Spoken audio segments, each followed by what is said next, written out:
ఒక బ్లెస్సింగ్ ఇచ్చారు, క్వశ్చన్ లేదు. అప్పుడు ఎలా పవన్ కళ్యాణ్ గారి ఫ్యాన్, ఇప్పుడు అంతకంటే పెద్ద ఫ్యాన్. పైగా అప్పుడు నాకు ఇంకా ఆయన పర్సనల్గా ఎలా ఉంటారు, ఒక షార్ట్ చెప్పినప్పుడు ఎలా రియాక్ట్ అవుతారు ఏంటి అప్పుడు తెలియదు. ఇప్పుడు ఆ ఎక్స్పీరియన్స్ కూడా ఉంది కాబట్టి ఖచ్చితంగా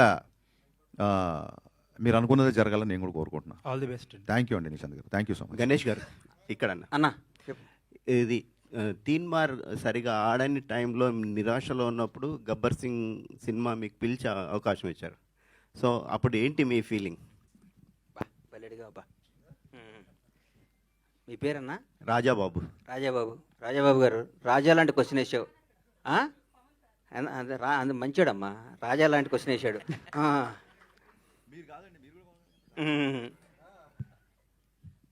తీన్మార్ కూడా బ్లాక్ బాస్టర్ సినిమా వద్దనుకునేవాడు నేను. ఎందుకంటే భలే ఉంటుంది సినిమా, భలే గుండెకి హద్దుకునే సినిమా అది.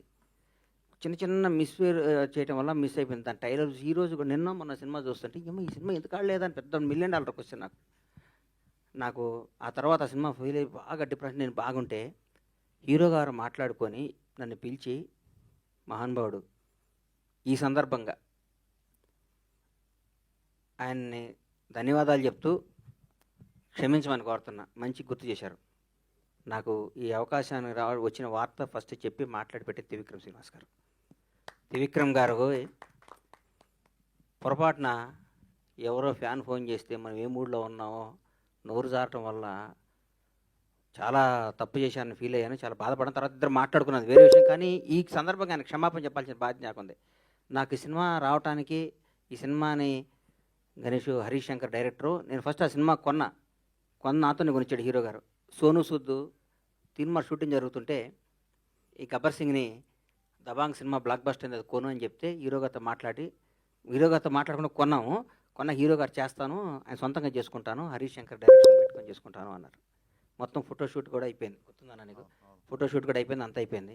ఒకరోజు హీరో గారు త్రివిక్రమ్ గారు నన్ను పిలిచి నాకు అవకాశం ఇచ్చారు, నా జీవితాన్ని మార్చారు, నా బతుకు అర్థం చెప్పారు. ఈ సందర్భంగా తీన్మార్ను కూడా దాన్ని అద్భుతంగా చేసి మళ్ళీ రిలీజ్ చేస్తా సార్ దాన్ని. ఎందుకంటే ఇంతకుముందు పవన్ కళ్యాణ్ గారిది ఒకసారి ఫ్లాప్ సినిమా మళ్ళీ రిలీజ్ చేసి సూపర్ హిట్ చూపించాలని నా కోరిక, చూపిస్తాను మీకు. అన్న ఇంకో క్వశ్చన్, మీరు ఇప్పుడు అధికారంలో ఉన్న తెలుగు రాష్ట్రాల్లో 2 పార్టీలకు అండగా నిలిచి గవర్నమెంట్ వచ్చేలాగా. నేను ఆంధ్రాకి ఏం అండగా నిలలేదు సార్. అయితే నేనేం అండగా, ఇక్కడ నేను అభిమాని అంతే. ఎక్కడ కాంగ్రెస్ అభిమాని, అక్కడ పవర్ స్టార్ అభిమాని అంతే. ఇక్కడ కాంగ్రెస్ పార్టీకి ఓటేశాను, కాంగ్రెస్ పార్టీ కోసం పనిచేశాను. ఆంధ్రాలో నేను ఏం పని చేయలేదు, ఏం చేయలేదు. ఎందుకు అండగా నిలబడ్డాను, నీ వల్లే పార్టీ అధికారం, ఈ మాటలు నేను ఎందుకు మాట్లాడతా చెప్పండి.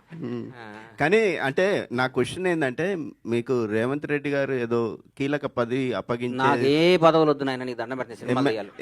ఎమ్మెల్సీ వద్దు నాకు. సినిమా తీసే ఉన్న కిక్కు, దీంట్లో ఉన్న మజా, దీంట్లో ఉన్న ఆనందం, దీని సినిమా బ్లాక్ బస్టర్ కొట్టి నా భార్య పిల్లలతో అట్లా పడుకుంటే వచ్చే తృప్తి నాకు ఏ ముఖ్యమంత్రి పదవి వచ్చినా రాదు. నాకు ఎమ్మెల్సీ రాజ్యసభ ఇస్తున్నారట కదా, ఏం నాకు వద్దు అని చెప్తున్నా మీకు. మీ ద్వారా చెప్తున్నా నాకు ఏ పదవి, అదే మీ ద్వారానే చెప్తున్నా నాకు ఏ పదవి వద్దు. నేను cinema block buster cinema wish చేయండి, నాకు నన్ను ఆస్వాదించండి అన్న.